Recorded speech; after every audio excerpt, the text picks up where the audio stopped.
നമ്മൾ പുതിയ വീഡിയോ ആയിട്ട് വീണ്ടും വന്നിരിക്കുകയാണ്. നമ്മുടെ വീഡിയോ ആദ്യമായിട്ട് കാണുന്നുണ്ടെങ്കിൽ ലൈക്ക് ചെയ്യുക, ഷെയർ ചെയ്യുക, സബ്സ്ക്രൈബ് ചെയ്യുക. അടുത്ത ബെൽ ബട്ടൺ കൂടെ അമർത്തുക. അപ്പം നമുക്ക് നേരെ വീഡിയോയിലേക്ക്.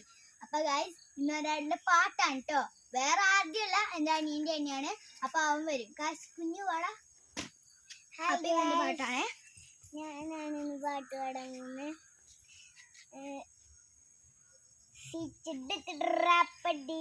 റപ്പടി ചപ്പത്തി പൊരി തീപ്പൊരി ചെണ്ട മുട്ടില്ലമ്പടി നേരം കൊണ്ടൊരു മാതിരി കാച്ചടിച്ചപ്പ കാച്ചെത്തി കമ്പിത്തിരി രാത്തിരി തീവടി കൊണ്ട് തീക്കൊടുത്താലുല്ലാസപ്പുത്തിരി പച്ച പാശ്കാരി പച്ച മലയാളി ഉഷ മദിരാശി മന്ദ്യം മദിരാശി വായെടുത്താവയാടി വാക്കെടുത്താവ കത്തി പോരെടുത്താ പോരാളി തോക്കെടുത്തിട്ട്. അപ്പൊ ഗൈസ്, ഇന്നത്തെ വീഡിയോ ഇത്രയുള്ളൂ. നമ്മുടെ വീഡിയോ ഇഷ്ടമായെങ്കിൽ ലൈക്ക് ചെയ്യുക, ഷെയർ ചെയ്യുക, സബ്സ്ക്രൈബ് ചെയ്യുക. അടുത്ത ബെൽ ബട്ടൺ കൂടെ അമർത്തുക. Bye bye.